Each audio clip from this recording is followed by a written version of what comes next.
The sound of her steady breathing beside him in the darkness made Marcus's heart race. How had he ended up here, sharing a bed with Victoria Hayes, the iron-fisted CEO who had made his professional life a living hell for the past 2 years? As the blizzard howled outside their cabin window, he stared at the ceiling, remembering his daughter's words that morning, "Dad, sometimes the universe puts people together for a reason." If only Emma could see him now, trapped in this impossible situation with the last person he'd ever expected to understand his struggles as a single father. Hey everyone.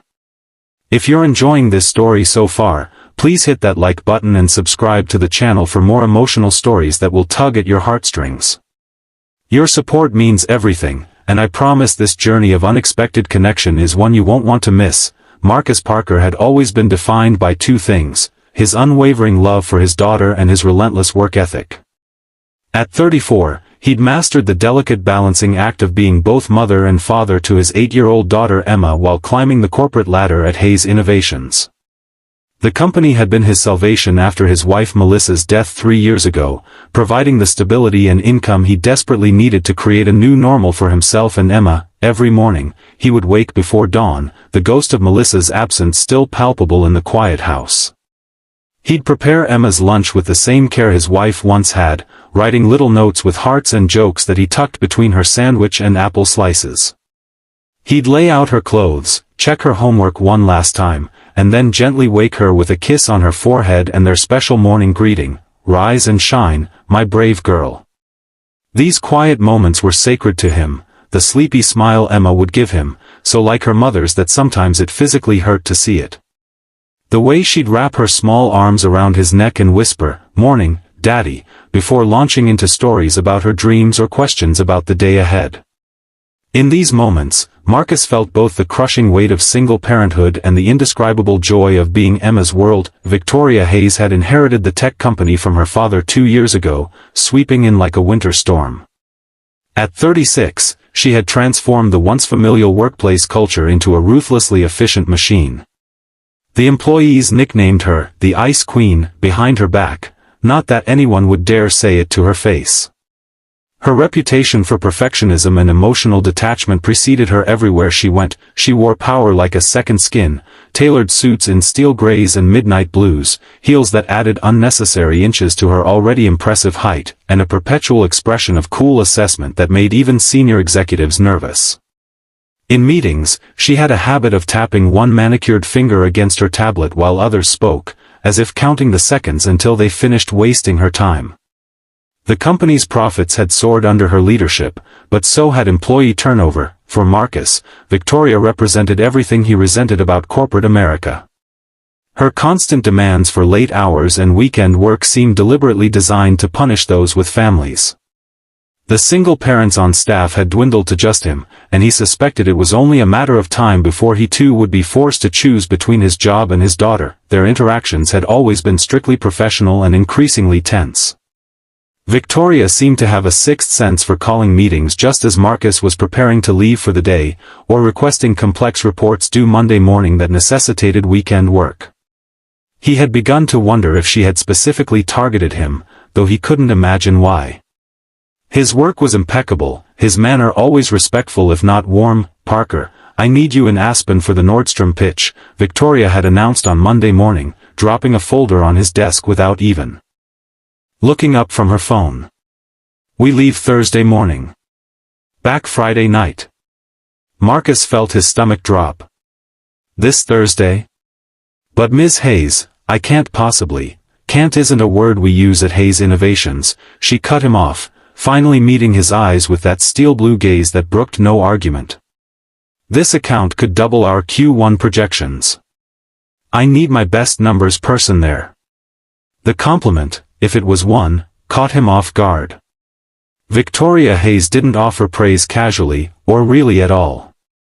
But the timing couldn't have been war. "I understand the importance," Marcus said, trying to keep his voice level. "But my daughter has her winter concert Thursday evening. I'm the only family she has, and I promised her I'd be there." Something flickered across Victoria's face, so briefly he almost missed it. Was it annoyance? Disappointment? Whatever it was, it vanished behind her professional mask. The company jet leaves at 7 a.m. sharp. We'll be back by Friday evening. She turned to leave, then paused. And Parker? Bring your A-game. Nordstrom doesn't suffer fools. Marcus watched her walk away, her designer heels clicking purposefully across the hardwood floors. How could he explain to Emma that he would miss her solo? The thought of her small face crumpling with disappointment made his chest ache that he spent the rest of the day in a fog of resentment and resignation, mechanically completing his tasks while mentally rehearsing how to break the news to Emma. By the time he picked her up from after-school care, he still hadn't found the right words. Emma bounded into the car with her usual enthusiasm, her curly hair escaping from its ponytail, her backpack clutched to her chest. "Dad! Guess what? Ms. Winters said I have the best voice in the whole class and I get to sing the first verse of Winter Wonderland all by myself." Her excitement was palpable, her eyes shining with pride. Marcus forced a smile, reaching over to tuck a stray curl behind her ear. "That's amazing, princess. I always knew you were a star. You're still coming, right? You promised you'd sit in the front row so I could see you." Marcus gripped the steering wheel tighter. "Let's talk about that when we get home, okay? How about pizza for dinner?" The distraction worked temporarily, but as they sat at their kitchen table with half-eaten slices between them, Marcus knew he couldn't delay any longer. "Emma, sweetheart, I need to tell you something about Thursday." She looked up, pizza halfway to her mouth, and something in his expression must have given him away because her smile faded immediately. "You're not coming to my concert, are you?" The directness of her question, the immediate understanding in her eyes, broke his heart. She was too young to be so accustomed to disappointment. "I have to go on a business trip with my boss," he explained, reaching for her hand across the table. "It's really important, and I tried to get out of it, but, it's okay, Dad." Emma's voice was small but steady. "I know your job is important." "Not as important as you," Marcus insisted, moving to kneel beside her chair. "Never as important as you. I'll have Mrs. Rodriguez record every second, and we'll watch it together as soon as I get back." Emma nodded, but the light had gone out of her eyes. "Will you at least try to make it back in time?" "I promise I'll do everything I can," he said, knowing even as he spoke that it was a promise he probably couldn't keep. That evening, as he tucked Emma into bed, he struggled to find the right words to comfort her. "Princess, I'm so sorry about the concert," he began, smoothing her wild curls away from her forehead, curls so like her mother's that sometimes it took his breath away. Emma looked up at him with those knowing eyes that always seemed too wise for her 8 years. "It's okay, Daddy. I know your job is important." The resignation in her voice cut deeper than anger would have. "Just for one night, sweetheart. I have to go to Aspen with my boss for an important meeting. But I'll be thinking of you the whole time." "But my concert." Her lower lip trembled slightly. "I know, Em. I'm so sorry. I'll have Mrs. Rodriguez record every second, and we'll watch it together as soon as I get back.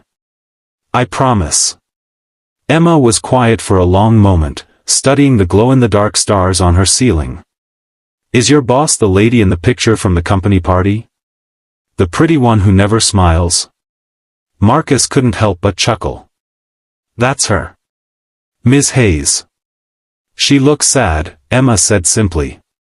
"Sad? No, honey. She's just serious. Very focused on work." Emma shrugged, the wisdom of childhood allowing her to see what adults often missed. "Maybe she doesn't have anyone to go to concerts for." Her words stayed with Marcus as he packed Wednesday night, haunting him as he kissed Emma goodbye early Thursday morning while she still slept, her small hand reflexively gripping his as he whispered his love. Mrs. Rodriguez, their elderly neighbor who had become a surrogate grandmother to Emma after Melissa's death, patted his arm reassuringly. "Don't worry, Marcus. I'll take good care of her. And I'll record every moment of that concert." "Thank you," he said, his throat tight. I've left the number of the hotel and my cell will be on all day. If she needs anything, go, Mrs. Rodriguez said gently. Before you wake her. It's harder if you have to see her cry. The drive to the private airfield was silent, Marcus rehearsing what he would say to Victoria. Part of him wanted to confront her, to demand why this meeting couldn't have been scheduled for any other day. But he knew it would be professional suicide. Single parent or not, Hayes' innovations had been good to him, and jobs with their level of salary and benefits didn't grow on trees. Victoria was already aboard the sleek company jet when he arrived, dressed in a charcoal suit that probably cost more than his monthly mortgage payment. She barely looked up from her tablet as he stowed his overnight bag.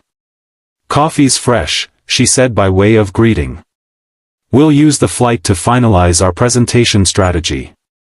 The flight to Aspen was silent and tense. Victoria buried herself in preparation materials, barely acknowledging Marcus except to quiz him on figures or challenge his projections. He answered mechanically, his mind still in Emma's bedroom, imagining her waking up to find him gone. "Parker, are you with me?" Victoria's sharp voice cut through his thoughts.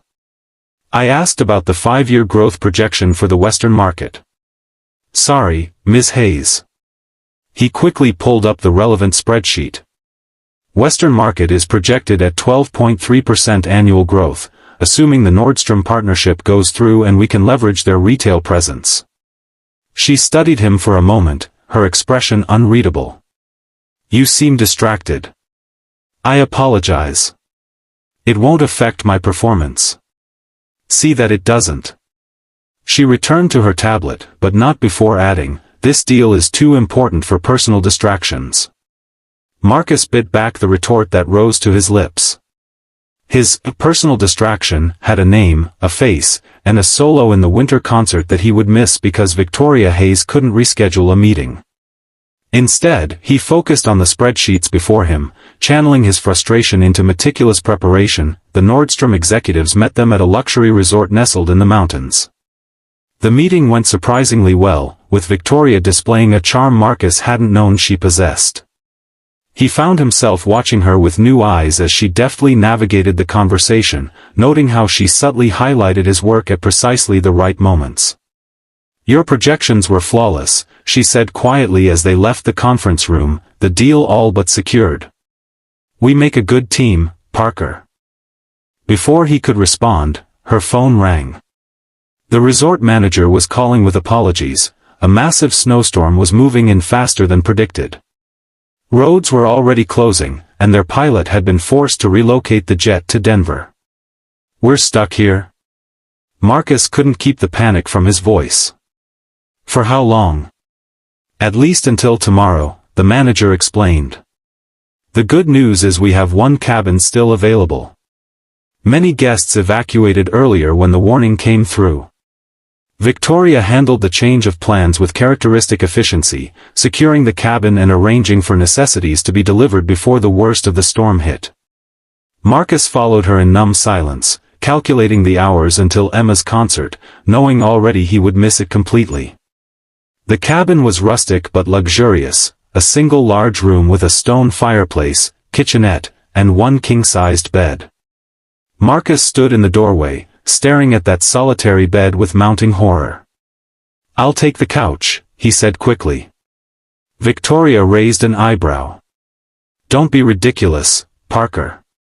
That's barely a love seat. We're adults. The bed is plenty big enough for both of us to maintain a professional distance." Her matter-of-fact tone made the situation somehow more awkward. Marcus set his bag down, trying to imagine how he would explain this to Emma if she ever found out. Not that she would. Some stories were definitely not for 8-year-old ears. As the afternoon wore on, the storm intensified. Marcus stood at the window, watching the snow obliterate the world outside, feeling as trapped by circumstances as he was by the weather.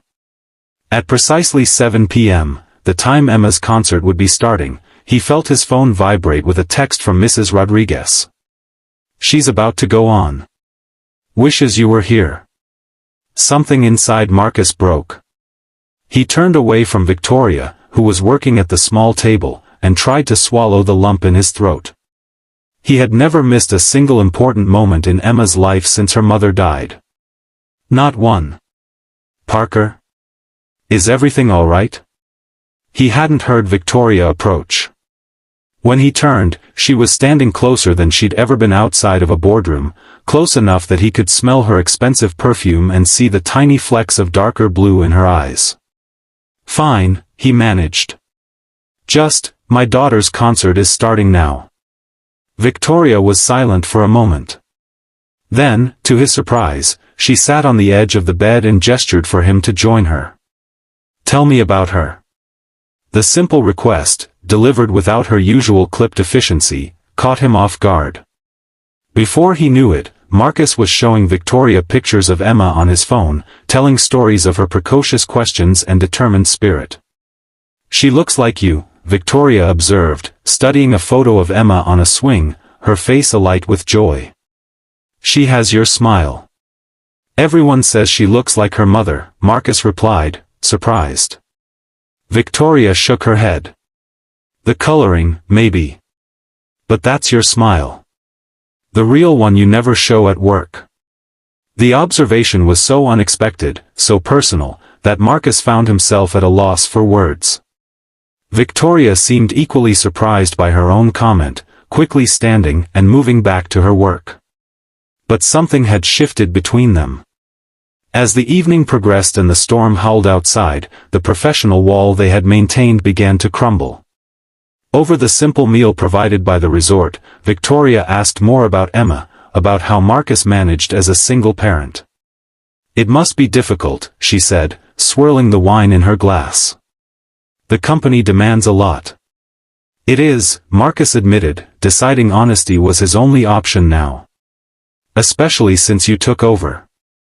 He expected her to bristle at the implied criticism, but instead, she looked down at her plate.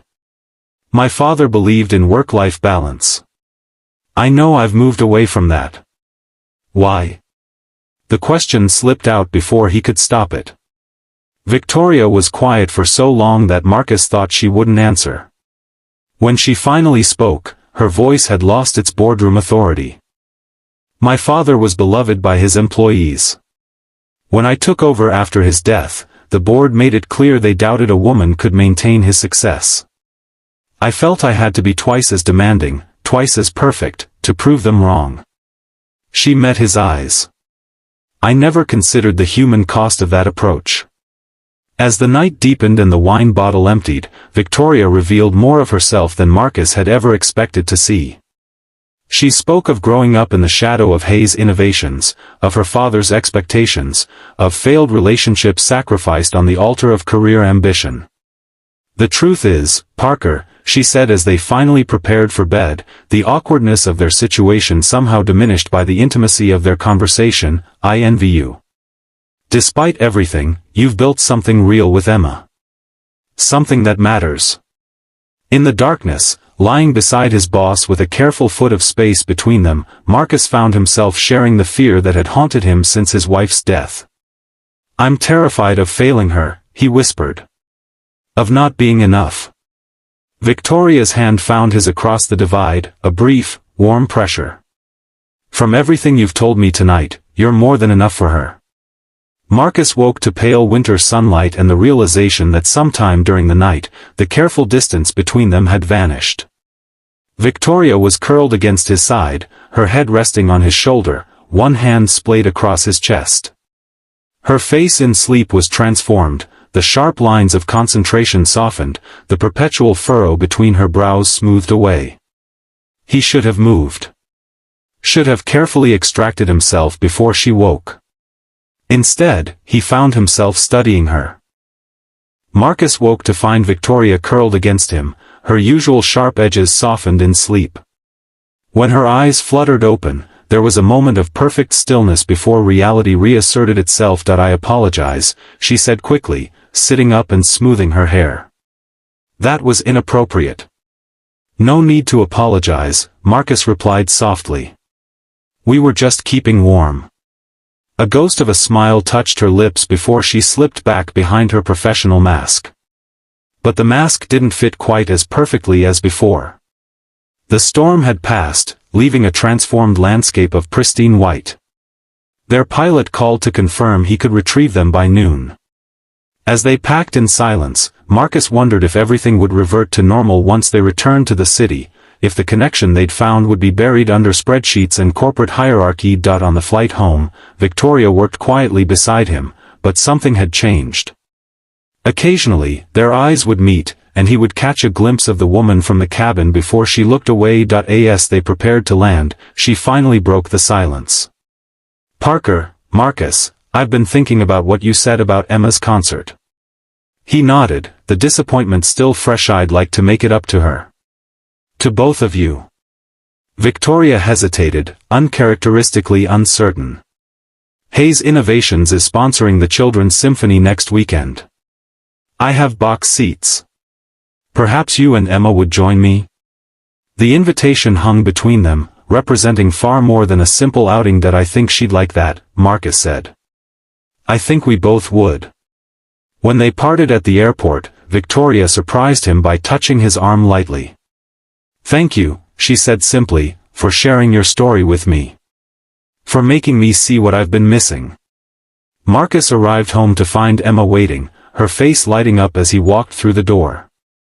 He scooped her into his arms, breathing in the scent of her shampoo, feeling the solid reality of her small body against his chest. "I missed you so much, Daddy. Did you get stuck in the snow? Mrs. Rodriguez showed me on the weather map."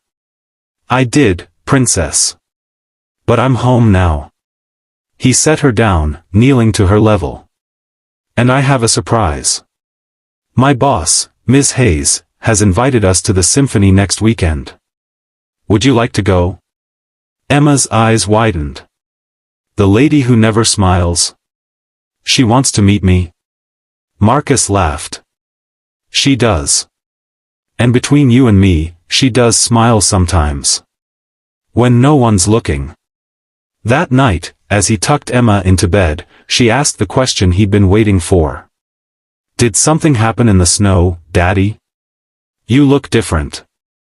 Marcus thought about the night in the cabin, about Victoria's hand finding his in the darkness, about the walls that had come down between them. "Sometimes, people surprise you. Sometimes they're not who you thought they were at all." Emma nodded sagely. "Like in my books. The Ice Queen always melts in the end." In the months that followed, Hayes Innovations transformed. Victoria implemented family-friendly policies that became the talk of the industry. Employee satisfaction soared alongside profits, proving that compassion and success weren't mutually exclusive. For Marcus and Emma, the changes were even more profound. Victoria became a fixture in their lives, Sunday brunches, movie nights, and holidays filled with new laughter. Emma adored her, and Marcus found himself falling for the woman behind the CEO mask. 1 year after the snowstorm, Marcus and Victoria stood in the same cabin, this time by choice. "I was so cold before you and Emma," Victoria admitted, her eyes reflecting the firelight. "I didn't realize how much I'd closed myself off." At that evening, Victoria pulled out a small velvet box. "I love you both. I'm not asking to replace Melissa, but I'm asking if you'll let me be part of your family, officially." "Emma already knows," she added quickly. "I asked for her permission last week. She said yes, and then made me promise we could get a puppy." 6 months later, at their wedding, Victoria knelt before Emma. "Today I'm not just marrying your dad. I'm promising to be your family too." As they exchanged vows beneath the spring sky, Marcus reflected on how completely his life had transformed. Victoria had entered his life as an obstacle and now stood before him as his partner, his love, and a mother to his daughter. Sometimes the universe knows exactly what it's doing when it traps two people in a snowstorm with only one bed between them. If this story touched your heart, please like and subscribe for more emotional journeys that remind us how unexpected connections can transform our lives.